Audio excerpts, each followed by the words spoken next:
And what we'll do is we'll now open it up for questions. I have a whole slew I've written out, but before I do it, I'm going to open it up to the floor. So, any questions? Steve, when you were talking about Dr. Whitehurst and the FBI, and when you said push came to shove, you were able to get a sitting FBI agent with top secret clearance to be able to talk to the news media. What's missing from the discussion is the meetings that you had to have with your partners before that happened, where you had to go over the risk of whether you would still be practicing law when you were done with this process, and what would we do if push came to shove in the wrong light. So I think maybe when you talk the push comes to shove, you're not really putting the full deck of cards on the table of the risk factors that lawyers enter into when they deal with whistleblowing at the highest levels. Okay, and I'll do that, and I think any of the panelists can respond. I'll respond first.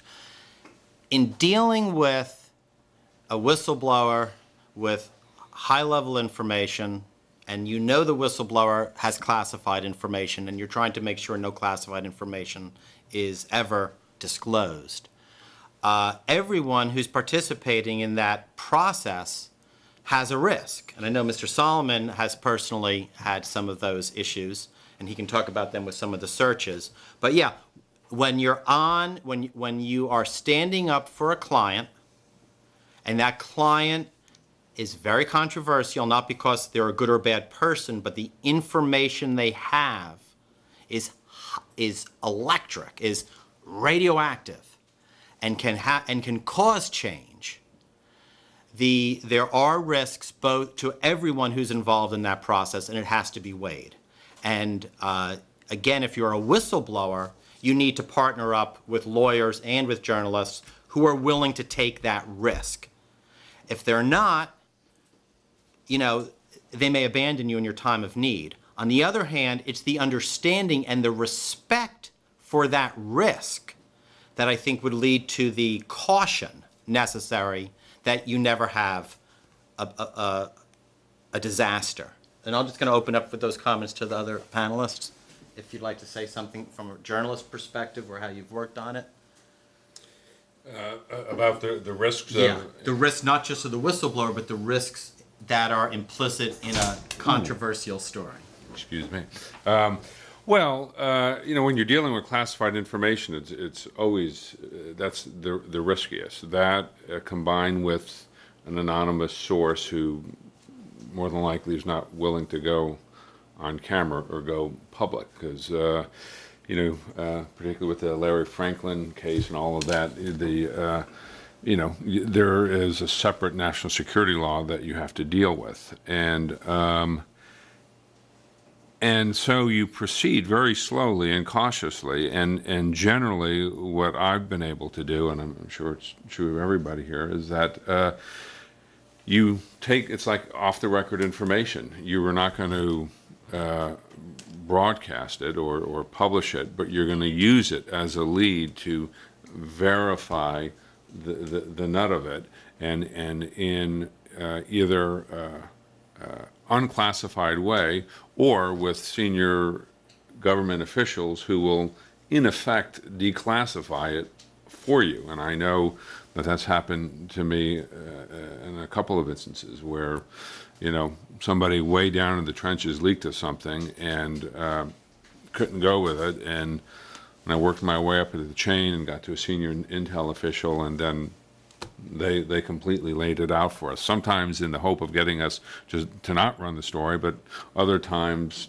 just to make sure we got it right. Because the other risk when you're dealing with classified information is, in the world of intelligence, in the world of espionage and all, it's so hard to get through the smoke and find the fire and realize if you're being manipulated, if you're being used, if it's the quality of the intelligence to begin with. It's all very tricky, and we spend a lot of time, months, year, 2 years, trying to verify things. So And you know, and the networks or the people who own the news business, you know, they don't want to, you know, if you're accused of violating national security, that affects the company's reputation. They care about that a lot, and if you get fined, they care about that a lot. So it's all, you know, you really got to negotiate a very tricky road, but often you can. It just takes time. John, do you want to comment? Yeah, I personally have endured a little bit of the legal consequences of reporting on national security and in some cases grand jury cases. In 2001, just before 9/11, the Justice Department took my home phone records and my work phone records trying to figure out who I was talking to in a story about all of the things, all the ethical misdeeds that Senator Robert Torricelli of New Jersey had engaged in at that time, and examining why he wasn't prosecuted in criminal court. And they got a judge to sign a subpoena, and they took my phone records trying to find out my sources. Fortunately, they didn't. I thought that was enough of a near-death experience that I'd had my one in life and I could move on. And 13 months later, the Bush administration, using a very arcane 19th century law called search and seizure authority at the border, took documents, non-classified documents that had been sent to me from a source in the Philippines, and held on to them. I never got my package. In fact, FedEx, who was delivering my package, was instructed by our government to lie to me and say that it fell off the package on a horse cart and we can't find it, we lost it, and they even paid me my $100 insurance money. But the FBI actually kept, without a warrant, my mail and tried to ascertain how I got it and why. And when we finally figured out what they had done and that the FedEx story was just a cover story, they sent 4 agents to apologize, which I always wondered, why did it take 4 agents to apologize? So there are consequences. I have not been as worried about the consequences to me as I am always cognizant of the consequences of anyone who comes to talk to me, because if I misidentify them, if I slip up even one time to someone who's listening or trying to figure out the identity of a source, I may have jeopardized an entire brave person's life. And so I think more than anything, I'm more cognizant of that. These 2 aberrations in my own career, I sort of just chalked up to some unusual behavior by the government. But there are consequences for us, but there are always consequences for the people who step forward. And that's the thing that always is front and center. And I know all 3 of our minds. Jim, do you want to comment? I don't have anything to add. Okay. Next question, please. How do you deal with the keeping a story alive in the, when public opinion kind of moves on, or public interest moves on, and it's a lot of times issues that whistleblowers are raising are, you know, large problems that might take a long time to finally get a resolution, but public outrage can, you know, change quicker than the problems get resolved. Jim, we'll start with you on that one. Well, I guess, you know, I don't really look at it that way, because I want to get the story out. I'm not so much that has a kind of a tinge of maybe advocating for the person or the cause. So I haven't really had a situation where I've wanted to keep the fire burning for that reason. So I guess I can't really speak to that as a journalist. I don't know if you guys agree or Discuss that. Yeah, I think Jim's right. Our role is not to be the advocacy role. Ours is to get the facts to the public, and then if there are no more facts to get to the public, to move on. So, but it is from I'm sure, a legal perspective and an advocacy perspective, a challenge. Yeah, I would just say that,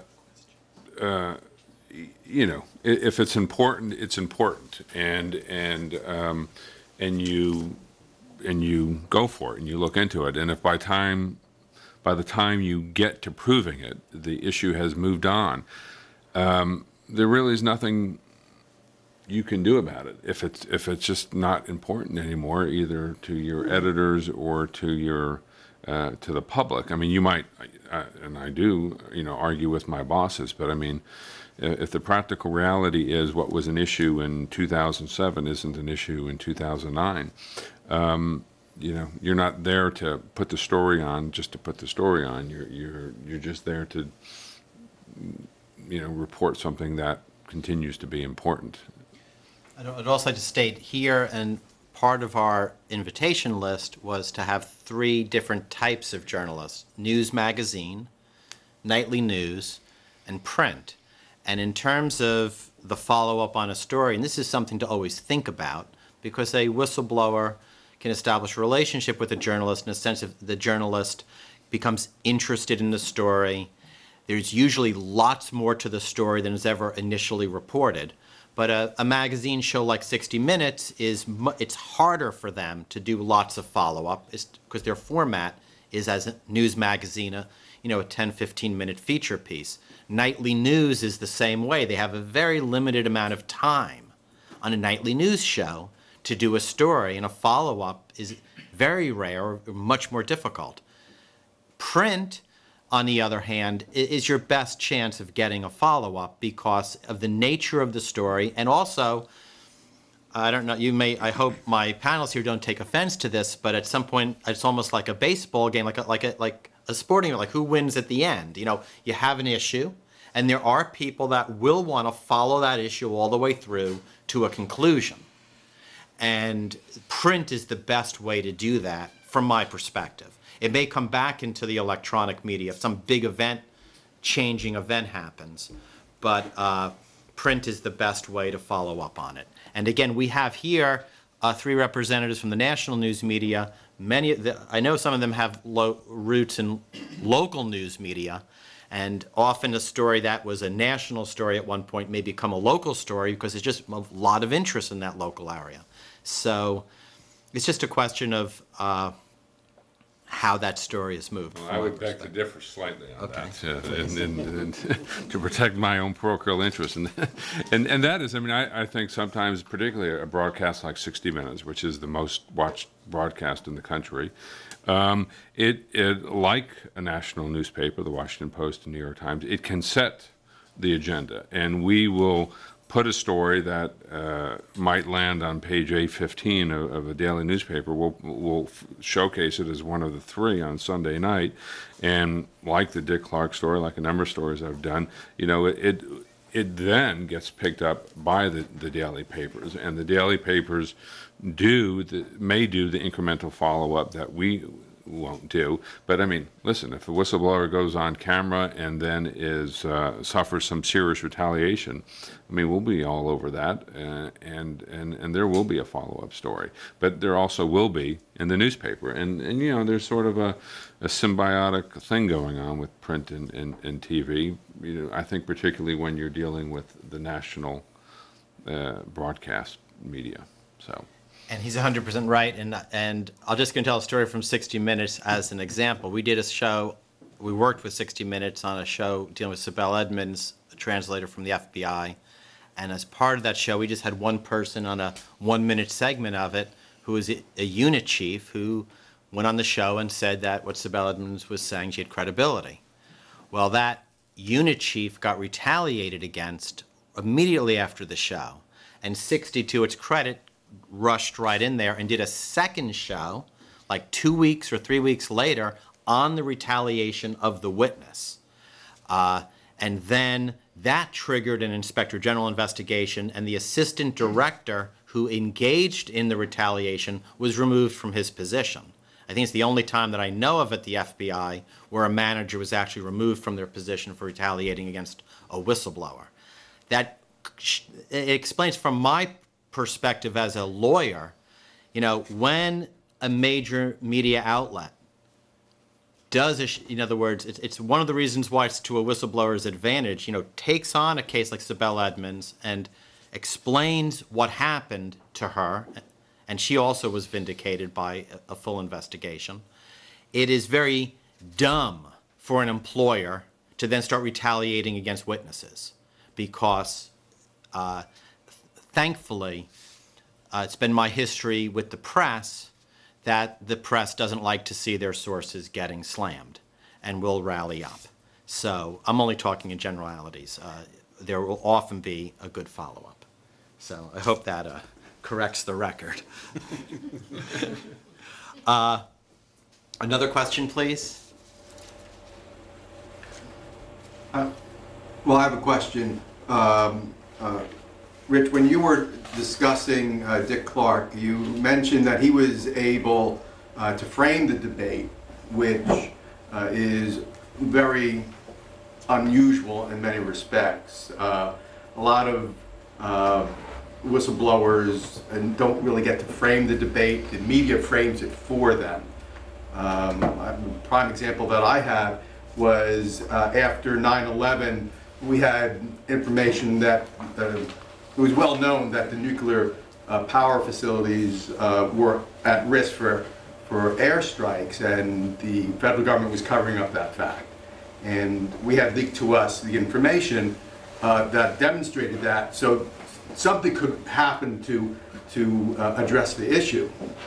And when we couldn't get anyone to take it seriously in the government and admit that they're lying to the federal, or at least tell us something that made us feel that the country was protected, we went to the media, and the media ended up running the story about how this document was found in the public records of the NRC, identifying that it was that the nuclear power plants weren't safe, and that Al-Qaeda could have gotten this. Well, the point of going to the media was to correct the problem, and afterwards what you had is the NRC closing down and shutting off any information that should legitimately be out there so people could really assess what was going on. And so that was like the exact opposite of being able to frame what was going on.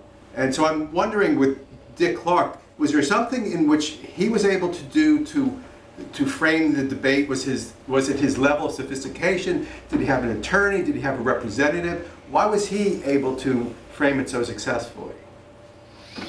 Because he's so damn smart. I think he anticipated everything that the White House would throw at him. I mean, I never had this discussion with him, but when they came after him, Dick seemed to be one step ahead of them, and so I just think he not only did what he felt he had to do, but he was smart enough to realize what the reaction would be, and he and he prepared himself for it. I mean, and the other thing that went on is that he and I knew each other for a long time before the piece ran, and it was clear that we had a meeting of the minds about what the piece would be. I mean, if he sat there and had one thesis and I had another thesis, I wouldn't lie to him about what my thesis was, and if it was at odds with his, he might well have gone elsewhere to do it, and I wouldn't have blamed him. For a piece like that, it's, you not only, after you satisfied yourself that the facts are there and that this person, is motivated for the right reasons, you develop a sense of identity with the source in this way, that you don't want to do anything that is going to hurt him. Ultimately he or she has to make their own decision, and if we don't see eye to eye on a piece, then I don't want him to do it with me. Then he should go and maybe somebody at the Washington Post or ABC will frame it in the way he did. But that was not an issue with us. So there's a lot of off-camera stuff. I mean, days, weeks, in which all of this is discussed, and he came to know intrinsically how I saw the story, and therefore the way he saw it is the way I saw it after a thorough investigation, and we went forward. So that's how he was able to frame it. Would either of you? Well, This is not strictly relevant to the question about framing, but Rich just brought up an interesting point. I often found that when you engage in this relationship and you go through, your due diligence, at a certain point, you really do become very closely associated with the whistleblower if you've done a story. And your credibility is on the line at the same time. I found in my own case, the organizations that I worked for liked the stories, but they wanted to make sure they were airtight. And if a serious challenge came to the story, I had to defend it almost as strongly as the whistleblower did. So that's why it was so important to do that work up front. You get intrinsically linked with your own whistleblower when you're doing these stories. Well, and to elaborate on that, I'm sure lawyers go through this with their clients. I mean, when you meet somebody who is sharing all of this with you, like John said, I mean, you almost become a married couple, and if they're acting bravely and they're acting in the interest of a higher principle, you can't help but like them often. But at the same time, at the end of the day, you're a journalist, and you have a devotion to truth, and you have, quite honestly, a regard for your own career. And so you have to have this parallel set of relationships going on where you may like the guy, and you may, want to, and you'll never want to do anything to hurt them, but you have to be ruthless about your pursuit of the facts and the truth. And when push comes to shove, for reasons of self-interest and because reasons of what got you into journalism in the first place, you go with the facts.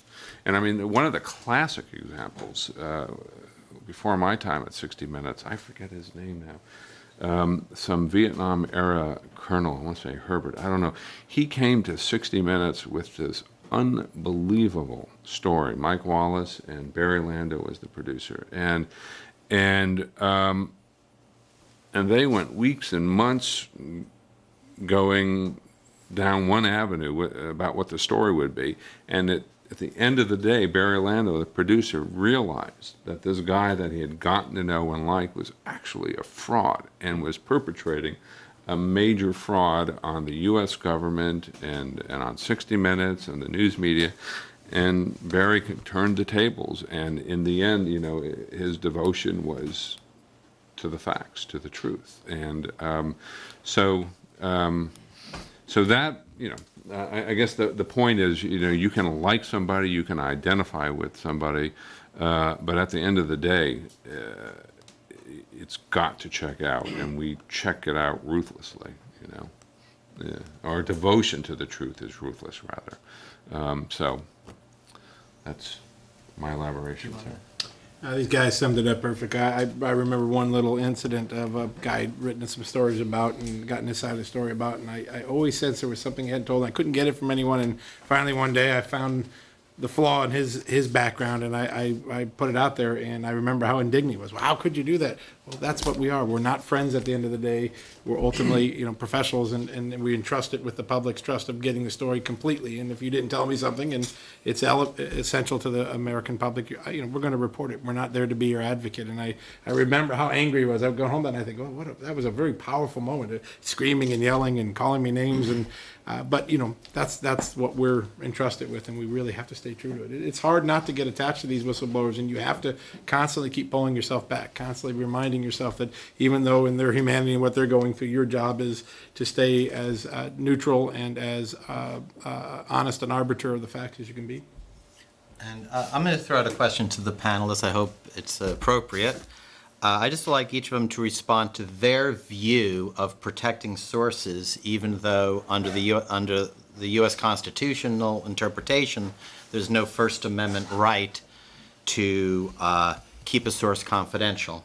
So therefore, you can be compelled through subpoena, grand jury, or civil subpoena to reveal a source. What's your personal view on that as a journalist, not just political, like how you deal with that in dealing with sources is what I'd like to know. I'm not looking for your, we understand where the news media comes from as a matter of ideology, but I'm just looking for like how you personally deal with that when you're dealing with confidential sources. Whoever wants to take a jump. I'll jump in here. Sure. My view on this changed over the 25 years I was a reporter. I used to think that was kind of sacrosanct, and I'm not speaking from a personal point of view, but in terms of the law, that that sources really would have protection. But I saw that being abridged over the years, and obviously you look at, during the Bush administration, what happened. And a lot of reporters, John, that's a good example, and that's actually became, almost typical in a way. The other thing that I saw is that corporations, these big corporations, especially when the economy started to go south, there was a lot of pressure. No one wanted a big lawsuit like that. And I saw the legal departments kind of waver a little bit. They weren't as steadfast as I wanted them to be. So I would enter into a relationship with a source or a whistleblower, and I'd kind of pepper that first conversation with a lot of caveats. I wouldn't, toward the end of my career, journalism career, I wouldn't go in and say, you're going to be protected, I'm going to go to jail for y'all, I'll die before I turn you over. I had to be more realistic about it and say, I will do everything in my power to protect you. However, there may be circumstances that come up where it's out of my control. And, I thought about it. What would happen if, in my case, if NBC said, we're not going to back you? I didn't have, it wasn't contractual. And so I became much more guarded and careful about how I laid that out with my sources. Curious to hear what you guys say. Jim's exactly right. And I'm reminded of the Matt Cooper case in the Scooter Libby case, where at the ultimate day, Time Warner made the decision to violate his source relationship when he still was willing to go to prison for it. And so it is a complicated circumstance. I changed my practices in the last decade in limiting the number of people that you always vet with your immediate boss, your sources, so that they can ascertain that anonymous source. But I've limited the number of people that I've told that to increasingly to create fewer witnesses for any effort to try to find out who my sources are, and to avoid or try to avoid the circumstance where a corporate titan looking at the bottom line would just say, the heck with it, I'm giving up his source, and because we don't have any more money. And when I became the executive editor of the Washington Times, I had inherited a very sensitive case involving national security reporter Bill Gertz, and the government had spent 2.5 years trying to get his a confidential source on a story involving Chinese espionage. And, there were all these financial pressures on the paper, economy shrinking, recession shrinking. We fought that tooth and nail at enormous cost. I spent more defending Bill than I did on the entire rest of the news coverage in the course of a year, and national news coverage. And we ultimately won a decision. It's the only decision in the last 10 years in which a judge has ruled that the First Amendment trumped the government's interest in a national security case. And but it came at enormous cost to the newspaper. We spent just enormous amounts of money, unbelievable amounts of money defending him, but it's worth it. And I hope as we get back to the basics of our journalism that we don't lose sight of that when we make that obligation. We really have to stick to it, from the corporate titans all the way down to the original reporter.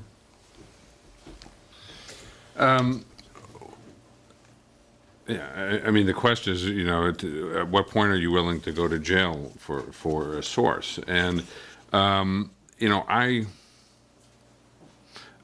rarely let it get to that, because I've been able to usually take somebody's information and then get it verified elsewhere. So it doesn't, so then my original tipster, who absolutely wants to remain anonymous, it becomes marginal to or irrelevant to what we ultimately put on the air. And and at the same time, I will not put that person's name anywhere in my computer. I won't put it on notes, anything like that, so that there's no way of it ever getting traced should the government come and attempt to seize my records. The only other thing I would add to it is sort of a twist on confidential sources. It came up once when I was doing a story about a medical researcher, whistleblower, who blew the whistle on a company that killed her research because it proved that the drug this pharmaceutical company was bankrolling was ineffective. And the company I try to be even-handed. I talked to the whistleblower, and she was on the record for some, and she was on background and off the record for other stuff. And I felt like I didn't know what the facts were, because whistleblowers are complicated people, and you never know, and you want to hear the worst thing the other side has to say, so you can then backtrack it and figure it out. And at some point I went on background and off the record with the corporate executives, and at some point I realized what they were doing was completely trashing her in such a way that they had no obligation, no responsibility for anything they were telling me, but I was obligated to check it out and ask her about it, maybe, or call up people and get the rumor mill going. And so at a certain point I realized what they were doing, and then I just said, nothing's off the record, no more. And you just, and we just went forward. If you're not willing to say it on the record, then I'm not interested in hearing about it. So, I don't know, that was just a sort of a twist. It's sort of kind of the corporate version of the Scooter Libby use of confidential sources. So, anyway, okay. It actually reminds me, in the context of whistleblowers, it is common for the employer to use off the record or background information to trash on the whistleblower, to try to get some traction against that employee. There are famous cases, for example, the Linda Tripp case, where they went into her security file, and as everyone knows, or not everyone knows, but it's common knowledge that if you're doing a security background check for a top secret clearance, they're going to gather up a lot of innuendo and nonsense in that file, so it's supposed to be very secret. Yet they went into it, just opened it up, tried to find embarrassing tidbits, and then leaked it out. There are other cases like that where the government itself, that has tremendous access to information that can smear people, go into their files and do the smear on the whistleblower. The Privacy Act, in fact, was enacted in 1976 because that is exactly what happened with Daniel Ellsberg, where the government went into certain classified government records just to obtain damaging information to smear him. It does cut both ways, and it's an issue that's out there. I think there was a question in the... Question? Mr. Cohn, how have you been so successful in getting your whistleblowers' cases into the media? How would a lawyer go about doing that? That was a question I was going to ask our friends in the media. In other words, what question that I have, and I don't really know the answer to that, but the question that I have to the panel is, if there were like 2 or 3 things when a whistleblower comes forward initially, like to go from first, to get on first base. In other words, what are you looking at in a whistleblower that says this might be something that is worthy of a full investigation, or if you start the investigation, what are like the guideposts you're looking at? I don't know the answer. I was going to ask them, so thank you. I don't know if people want to do your thumb rule on what you look at when a whistleblower who has some of those negatives that Jim mentioned, may have a lawsuit, may have issues with their employer. What do you look at in the initial vetting process to determine whether this might be a real case? Well, I think it comes down to what you consider to be newsworthy, period. So if the whistleblower is coming to you with a story that's germane, it's in the news, obviously you're going to be more interested. I looked for people with high-level access, not someone on the kind of lower rungs. I loved to have any kind of documentation, or if they come to you with some instant corroboration, that helps immensely. And then it's some of it's just a gut check. You want to look someone in the eye and assess how credible they are, and then go through that whole process of trying to weed out people who are not credible up front. I'm going to give away one of 60 Minute Secrets, because I had the pleasure of working with them a couple of years ago, and I was impressed beyond all belief at the effort that they go to check out the people that they're talking to. So one of Rich's colleagues is a guy named Ira Rosen, and he produces for Steve Croft, and we were doing the project on bullet lead analysis and the flaws in the FBI science. And I picked them up at the airport, and we're going to go down and meet this low-level FBI agent who may or may not know something about the case. And Ira and I are talking in the front, yucking it up, and I'm looking at the associate producer in the back, who's always a young, up-and-coming journalist, and she has this gigantic binder. It's 3.5, 4 inches thick, and I thought, well, maybe she's studying for law class or whatever. And I finally have to ask her, because the whole time she's silent, and Ira and I are yucking it up, and I look back, what is that? And he says, oh, this is everything I dug up on Agent X. And she had dug up everything to the point of knowing what favorite wines he had, and that he had been a wine taster earlier in life. And she knew things about his life. And I watched in the course of that, when you're getting that gut check, when those two, when you're meeting the whistleblower for the first time, and the ability, the power of doing such thorough research that you could have a really engaging conversation with the person right away. Are you telling me the truth? I really know all these things about you. And when I saw that level of due diligence, I thought, wow, that is journalism at its best. And I think that that's an important part of what we have to do. And when you look at cases where the media got it somewhat wrong, they may have had some accurate facts, but they didn't precisely capture what really went on. It's because they haven't taken that due diligence that 60 Minutes does every time, or that NBC always did on Jim's watch. And I think that that's probably the most important thing. If you can talk to me, what was that, Rule 5, facts, we want facts, Rule 3, facts, whatever it is, we deal in the factual. And so what's been great about working with Steve over the years is he always comes to the table with facts. And other great lawyers that I work with, they know we need facts, and they know we need to be able to validate things. Don't tell me you think something happened, show me how I'm going to get there. And that's what builds that level of trust. And in the vetting process, it's checking facts. Every little I and T has to be dotted and crossed, and that's what grows the confidence level. Yeah, well, Steve, you said you didn't know what we're looking for. I mean, and as Jim was saying, we don't know. It's all very situational. I mean, sometimes you'll source or a whistleblower will come with something, and it is esoteric, or it just doesn't reach the threshold, and I don't know what the threshold is. It just depends on what's going on. It doesn't reach the threshold, but generally, it's something that is for us of national consequence. Maybe surprising you didn't know that, or makes you think about something you thought you knew, makes you think about it in a different way. And in terms of what the attorneys could do or what the whistleblowers can do, I mean, it's like John said, eventually we do an amazing amount of work. I mean, the glory for me of 60 Minutes, even after all these years, is I only do 4 or 5 stories a year, so I get to spend 2-3 months on a piece. And at the end of the day, we'll shoot 30 cassettes, which is 900 minutes, and we'll boil that down to 13 minutes. And that's because the amount of information we know that doesn't go into the piece is breathtaking. And parenthetically, we once used that as a way to get out of a threatened lawsuit. We said, well, this is what we haven't reported, and this will come out in court if you do sue us, and the lawsuit was dropped. But what a lawyer can do is know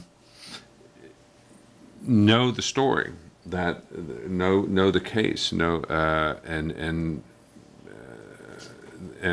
present it to us, and then it's just meeting the guy, eyeballing him or her, and getting a feel for them, looking into it, and finding out if it's everything he or she says, and if it holds up in terms of significance and interest level.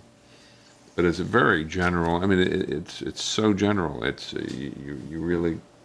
It's hard. It's difficult to make a hard and fast rule about it. Thank you. Is there another question? This may not be on subject, but it appears to me with the decline of newspapers, investigative reporting, the rise of cable TV, the whistleblower is in trouble. Well, that's an excellent question. If our panelists want to talk about, yeah.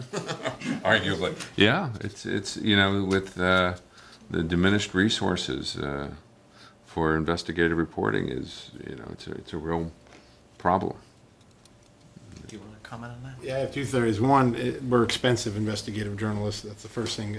Not because we get paid a lot of money, but we spend a lot of money going after things. And but secondly, we're also almost as difficult as a whistleblower to deal with. So when the newspapers want to cut place, the first place that goes those investigative journalists, because they're really hard to deal with. But this is the thing that is really closest to my own personal interest right now, which is has journalism in many ways in the name of saving money abandoned one of its greatest obligations to the public. And if you think about how this country started, it was things like Thomas Paine's pamphlets that rose an entire country up to fight tyranny and become a country itself.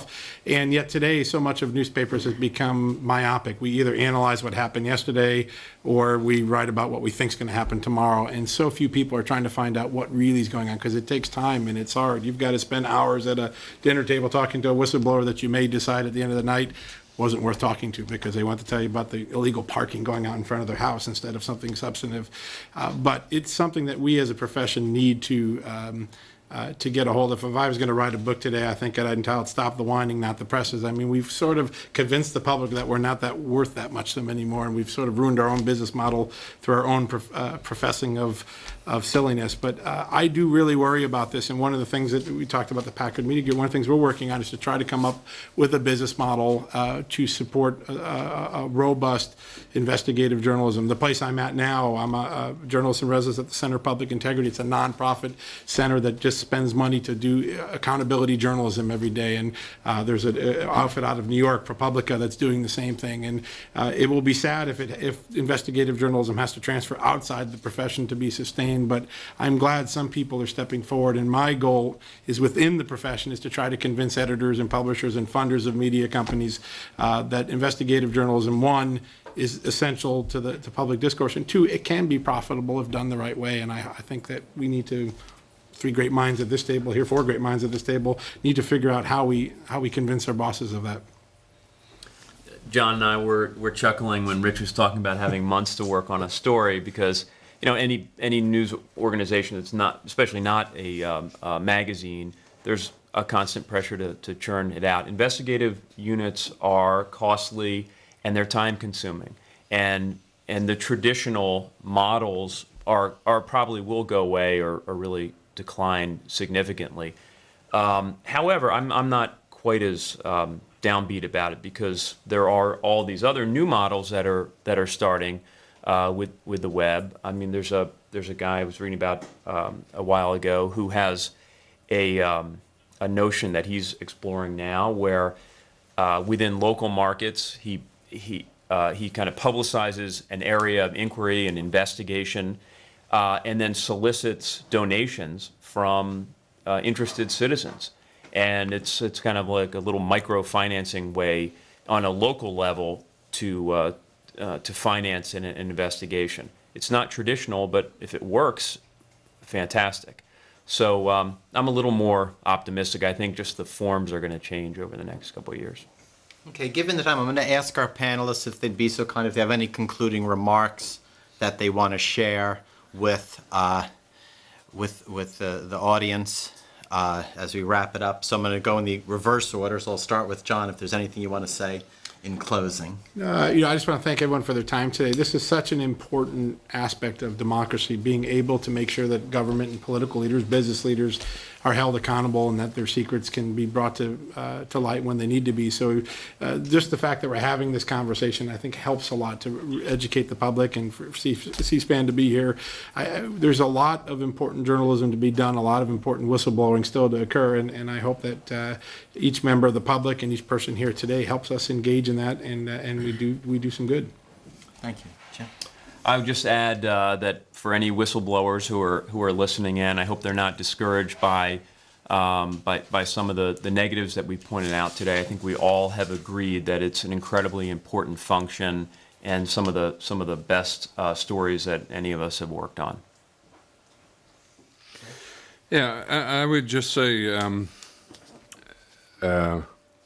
that in many ways, this kind of journalism is a blending of self-interest and public interest. I mean, the news organizations need to make a profit, but I know a broadcast like 60 Minutes and my colleagues there, I mean, we really want to do the right thing. We're really motivated to act in the public interest, and sometimes those corporate and journalistic ideals clash, but by and large, it shakes out well in the end, and it's like healthcare legislation. The process can be ugly, and the sausage making, but at the end of the day, all are served by it, personally and professionally, and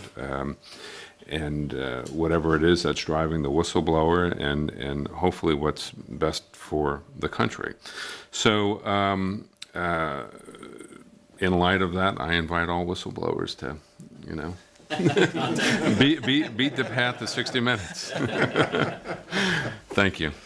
And in closing, what I'd like to add, and this is actually a message to the attorneys who will be representing whistleblowers and to the whistleblowers, which is, you've heard somewhat from the journalists today about what they're looking for or what they're weary of in terms of you're trying to get a message out that can effectuate change and not lose an opportunity to make positive change because of difficulties in communication. I think one important thing for journalists and lawyers to be very, very aware of in dealing with whistleblowers, as someone who's worked with them for over 25 years, a whistleblower normally is really two people. The person they were before they blew the whistle, which is often honest, courageous, superb employee that works their way up, loyal, just who you want on your team. And then the person that you will see, on the park bench or calling up late at night, frustrated, depressed, upset, because what they had believed in, and often their value structure, has now been turned topsy-turvy. But I will say that I've been able to see it from, I don't know the whistleblowers before they blew the whistle. I can only read it in their performance reviews or letters of commendation. They come to me when they're in crises, but I am able to see them after. And often they become back to the people they were. And it's amazing when you see them again as that loyal, dedicated, incredibly effective employee or activist or professional. Sometimes the press never sees that because the story's over, but as an attorney who would have a long-term relationship with the whistleblower, we get to see it. And I hope that the crises that the whistleblower is in when they turn to the journalist doesn't become an impediment, but that is understood and then is used to forward the public interest. So with that, I would like to thank everyone for coming. Thank you very, very much on behalf of the National Whistleblower Center. There will be more information on this posted at our website, which is whistleblowerswithans.org. Thank you very much.